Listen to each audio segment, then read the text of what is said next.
let's get our next incredible woman up. We have the amazing Jackie Brennan, who, with 39 years experience of working in the construction industry, and as a senior leader, Jackie is well aware of the pressures that organizations are under in terms of operations, productivity, and culture. She knows the toll that these pressures can have through her own experience of burnout. And it's a very male-dominated industry in the construction industry. So as a woman, I'm dying to find out like how she navigated that, because that's going to be an interesting answer. So I've just given away one of the things I'm going to ask you, Jackie. There you go. You can think about that now. Jackie now uses her skills and experience coaching construction organizations on how to avoid the traps of burnout and poor mental health and create caring and sustainable high performance cultures. I feel like you're coming out, Jackie. So I've got a little bit of Diana Ross on here for you. I feel like you're coming out.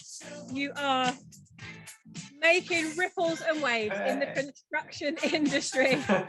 He wants the world to know. No. Amazing. Jackie, welcome to International Women's Day 2022. Thank you ever so much. It's wonderful to be here.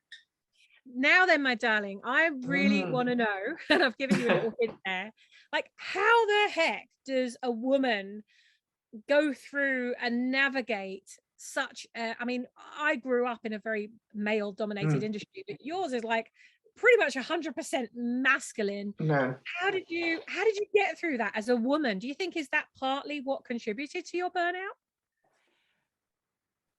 Ooh, no, I don't actually think so. I think my burnout was more to do with issues that I hadn't dealt with in the past. And the construction industry, to be honest, actually suited me because it was male dominated.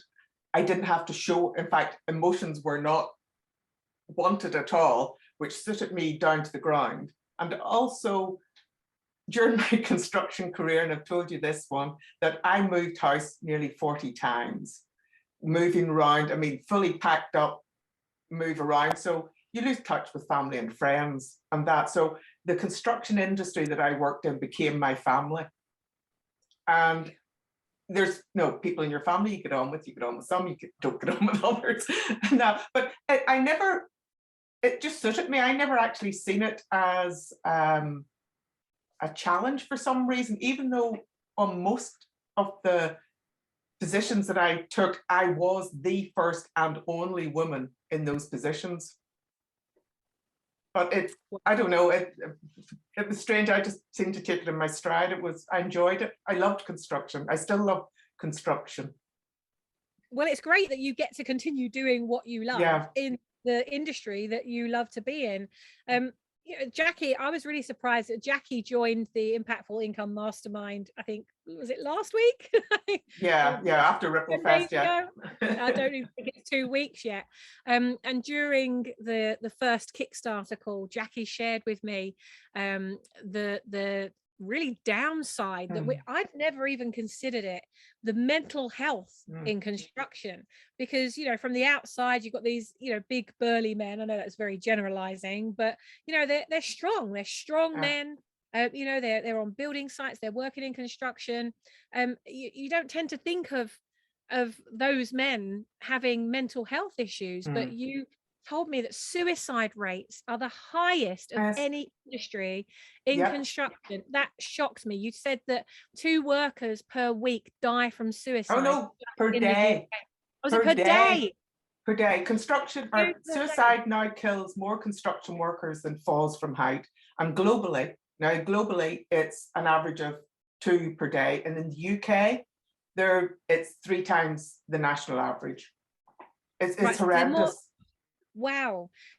So what you are doing is not just something that you want to do. It's necessary. It's essential. Yeah, because if you look at it, and as you said, construction workers, male, roughy tufty, as I used to call my work in pipelines, roughy tufty pipeliners. But it's called in construction the silent crisis. And why? Because men don't talk about it. There's a huge stigma surrounding it. And if you think about it, if someone said the word mental to you, it's certainly in my day growing up, it was you were mad, or at least a bit weird, you know, that's dangerous. But it's something that we have to get rid of, that stigma. And that's why I look at it, and rather than wait for the crisis to happen and deal with that crisis, we need to go back and put in preventative, proactive measures. And that's why I'm looking at the whole well-being. Give people that, I call it like the instruction manual, you know, this here is the most complex piece of kit in the known universe, but we're never given the instruction manual to it as to why we do the things we do. And just basic psychology, and I don't mean everybody has to be a neuroscientist, just simple, easy to understand models, so we understand why we do the things we do, and we have tools and techniques to help us through that. And that, to me, is a better way to go at it than wait for a crisis.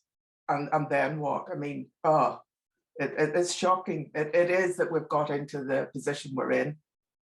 I mean, it really is incredible. And you think, you know, they have all these physical tools, but where are the emotional and mental tools? Yeah.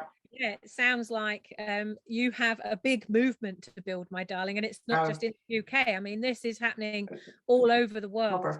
Jackie, I'm interested to know what your answer to this would be. What do people wrongly assume about you? Oh, I'd say they probably, and I have been told it, that I'm hard-hearted. And I think, oh, but I think that's because I've worked in the construction industry and no emotion, whereas I'm the biggest softie. I mean, I'll give this one away. One of my favorite films. Giving all her secrets away now. Yeah, one of my favorite films is White Christmas.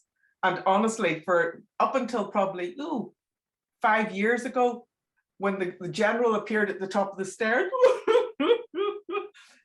yeah. So I'm a. You're giving all away your trade secrets away. Secrets, yes, but yeah, Jackie, that's one. Tell us about your vision of what you want to do now. Like, what's next for Jackie? I mean, we've kind of shaken your world up a little bit in the last couple of weeks. Yes, you have. Tell us, like, what can we expect from you next? What can you expect? Well, I want to make a huge difference in the construction industry. I mean, I really do want to build that, really the UK's strongest foundation for construction organisations to create that caring, because it has to be a caring culture, but will give them that high performance and sustainable culture, because it's a two-pronged approach. It's not just the individual, it's also the company. You can't have one without the other.